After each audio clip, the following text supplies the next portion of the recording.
In 2018, Michael Turner woke up like any other morning. He made coffee, checked his phone, and prepared for work. Nothing felt unusual, until his bank app refused to log him in. At first, he assumed it was a password issue.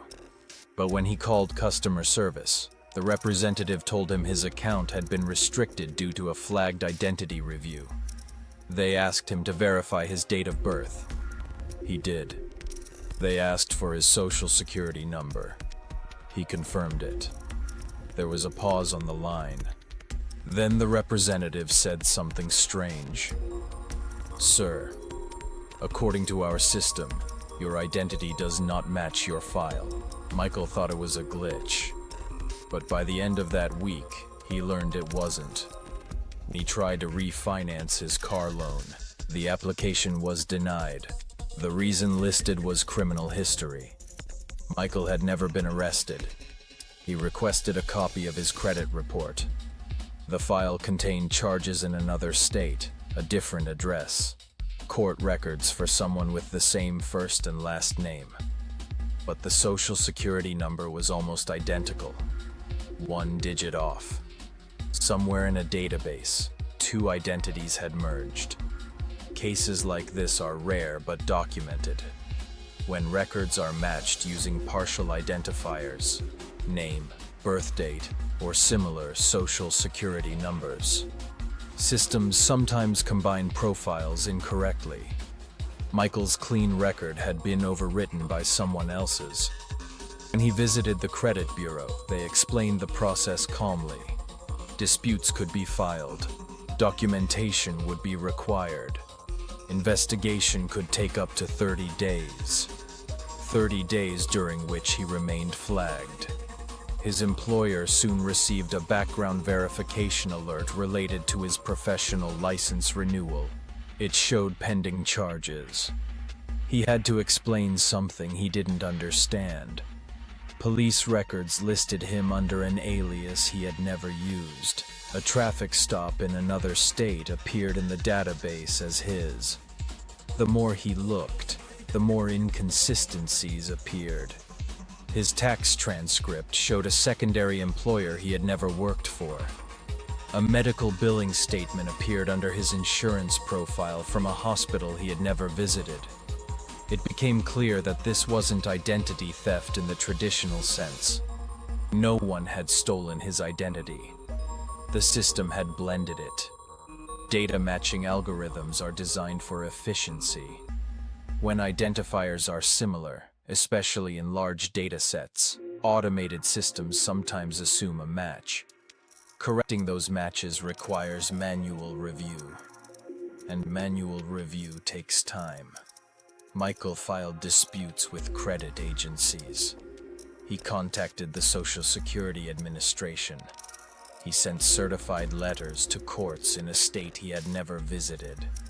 Each agency required proof that he was himself. Birth certificate, passport copy, utility bills, employer verification letters. He found himself proving his own existence repeatedly. In one call, a clerk said something that unsettled him. "Well, according to what we have here, you've used that address before." He hadn't, but the system said he had. For weeks, his life paused. Loan applications stalled. Background checks pending. Insurance under review. The worst part wasn't the paperwork. It was the uncertainty. If a police officer ran his name during a traffic stop, what would appear? If a background check was processed automatically, would he be flagged again? Identity in the modern world is layered across hundreds of systems.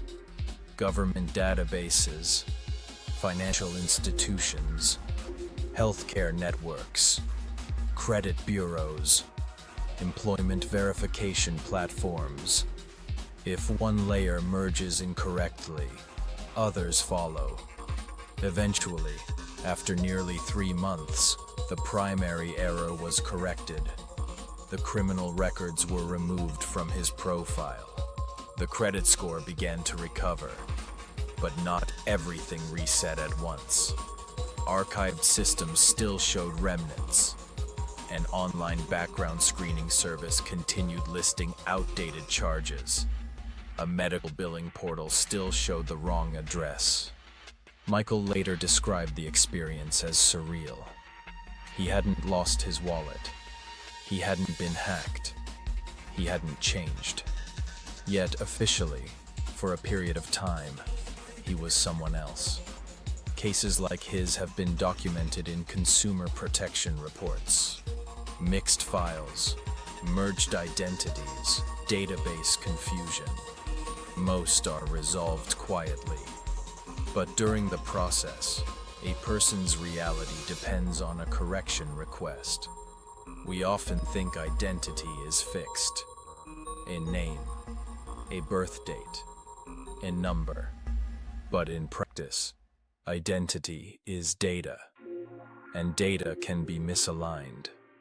Michael didn't wake up physically different that morning. Nothing in his house had changed. But inside multiple systems, he was no longer just himself. He was a composite, part him, part someone else. It took months to separate the two. And even now, he occasionally checks his credit report more often than he should. Because once you realize your identity exists in fragments across invisible systems, it's hard to feel certain. In the digital age, you are who the database says you are. And sometimes, it takes time to convince it otherwise.